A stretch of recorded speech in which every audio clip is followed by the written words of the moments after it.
Welcome to You've Got Mail presented by Delta Dental. I'm your host, Briana Jeannel, and today's episode features 49ers offensive lineman Colton McKivitz. Now, big news for the offensive lineman this week. He just signed a 3-year extension with the team. Head coach Kyle Shanahan gave him a ton of praise, calling him reliable, a true leader, and a definition of a 49er. Now, in this episode, Colton dives into his background and he answers questions directly from the faithful. So if you'd like your question featured in a future episode, make sure to follow the 49ers on social media to submit. Now, make sure to subscribe to You've Got Mail on SiriusXM and your favorite podcast platform. Here's Colton McKivitz. When I Google your name, I see that a mural was made in your honor.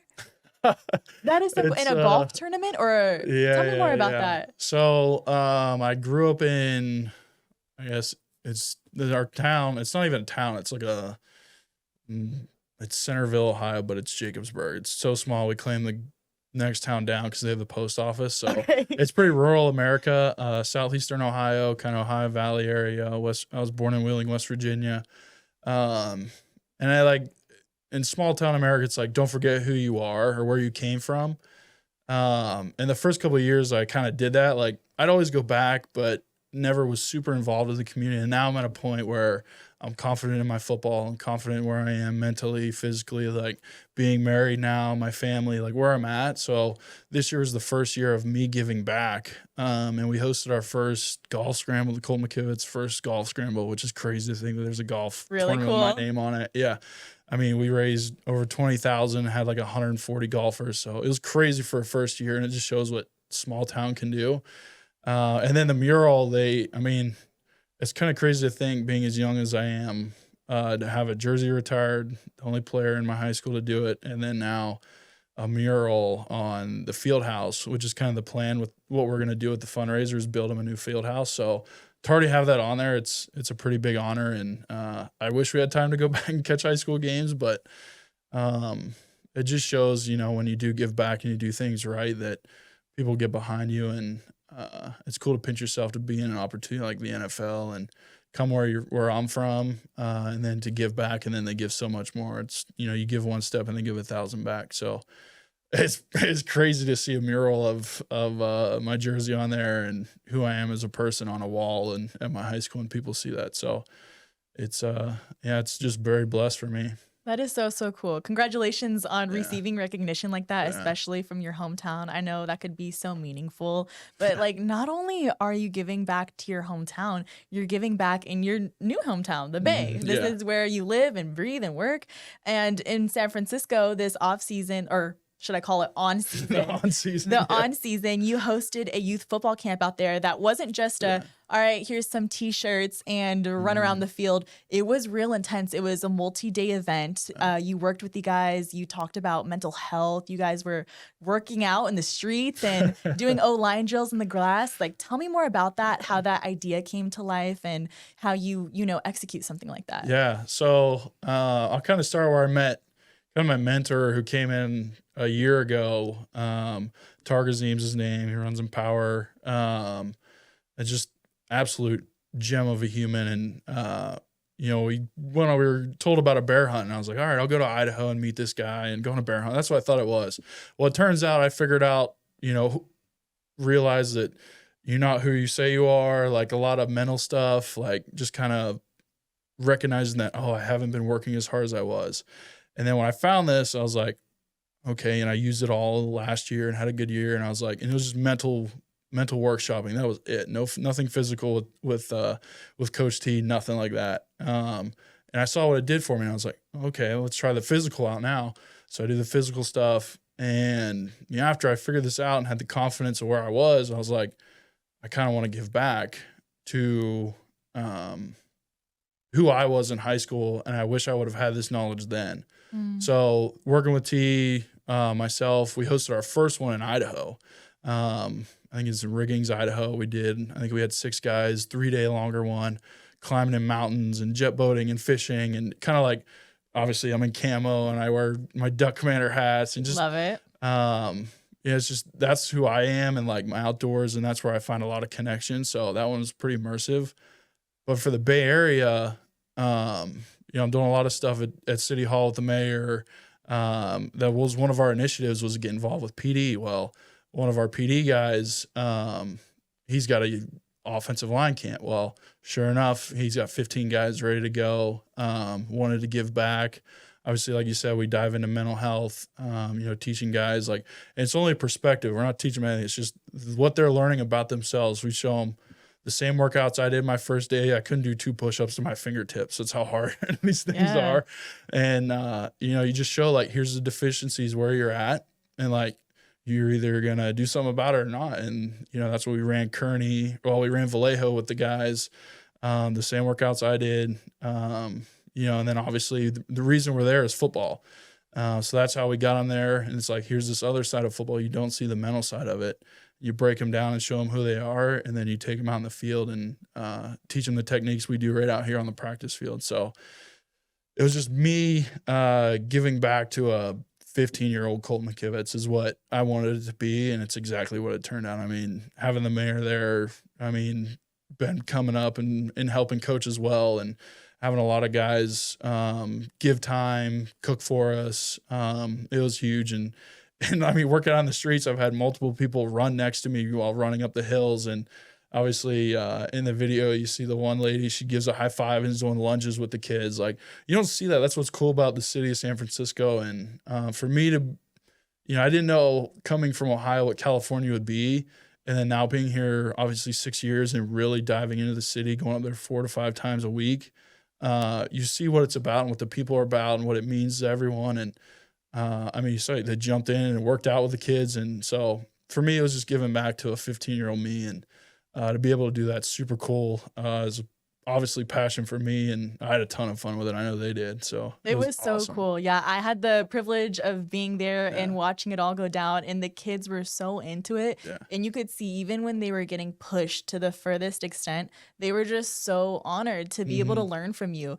How often could a high school kid say that an NFL guy came in and trained them not only on the physical side, but gave them that really important mental perspective of what it's like and what it takes to play the game. So really cool.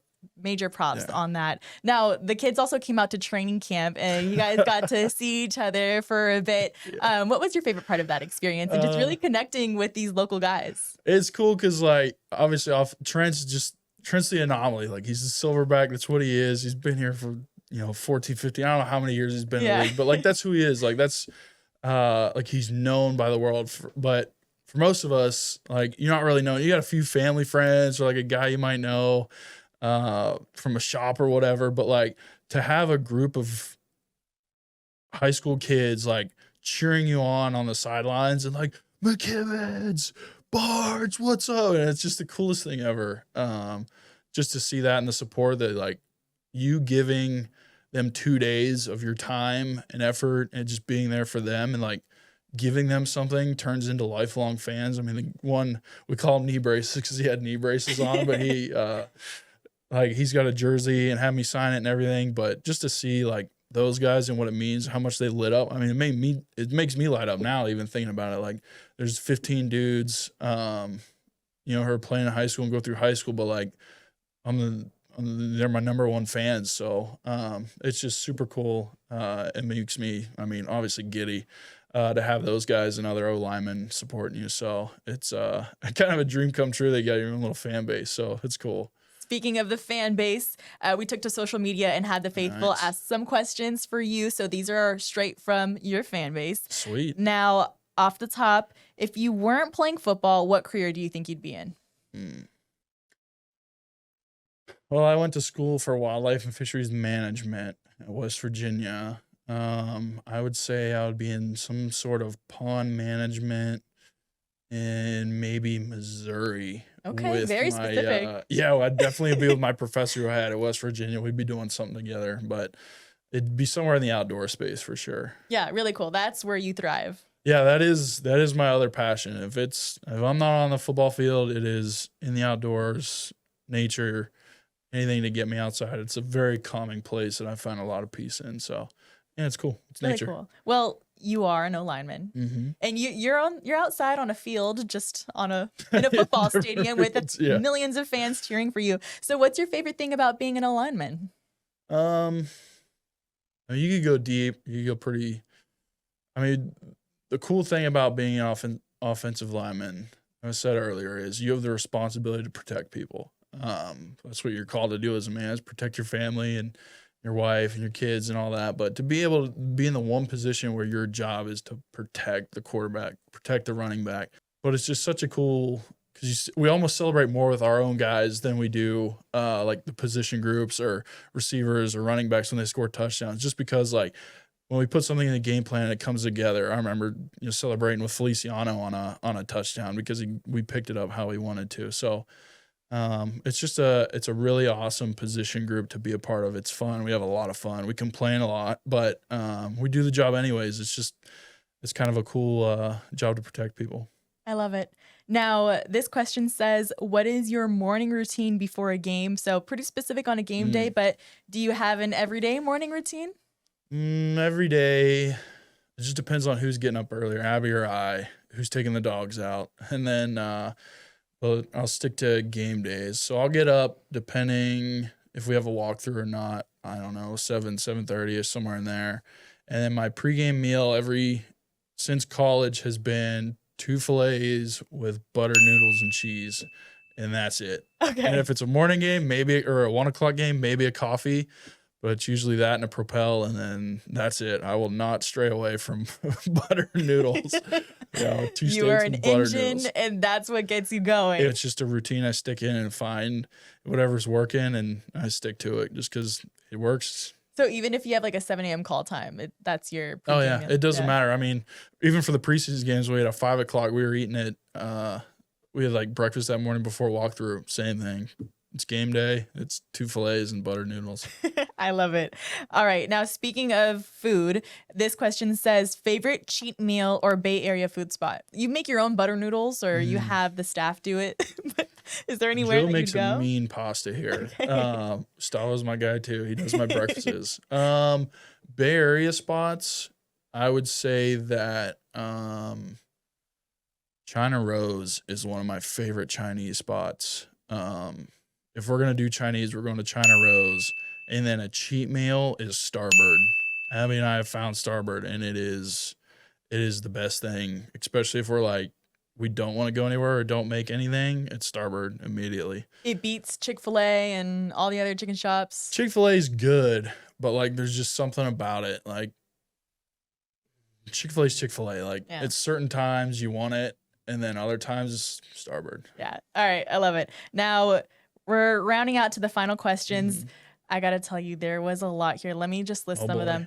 Thoughts on Brock Purdy? How much does Colt love Brock? Favorite memory with Brock? Do you drive the Toyota Brock got you? So I think they want you to talk about Brock. They want to talk about Brock. Or, maybe your Toyota that he gifted you. Yeah. Yeah, I mean, obviously, we all love Brock. He's our quarterback. But also a super awesome friend. He's hunted with me. We've done commercial shoots with John Deere together in a tractor. I mean, literally anything you can think of. I think we might have even fished together. So we've done everything together. Yes, we do drive the Toyota. It's a lot of fun to drive actually for a Toyota. I'm a kind of a diesel guy anyway. So to drive it, you put it in sport mode and the thing goes. But it was a super awesome gift. For your quarterback to give you a car and a 2-year lease, it's nuts. I mean, I would have never guessed. I mean, it saves me a car payment. So thanks, Brock. Yeah, thank you, Brock. I love it. Now, finally, we talked about this a lot throughout this podcast, but our final question was from a fan, and it says, any advice for young athletes chasing their dreams? It's easier to say than it is to do, but trust in yourself. There's a lot of self-doubt in the world. There's a lot of doubt in the world just in general. But I think once you can begin to trust in your gut, because usually most of the time you are correct. And even if you're not, you learn from it.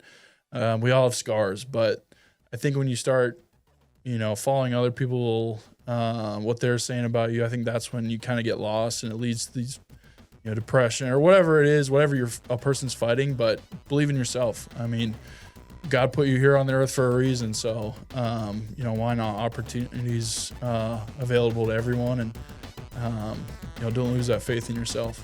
Beautiful. Colton, thank you so much for connecting with the faithful, for joining us on the podcast. We've got a brand new revamped Colton McKivitz to start the 2025 season. Sure He said he's is. mentally ready, he's physically ready, so we can't wait to see you get to work. Thank you for having me, and can't wait for next week.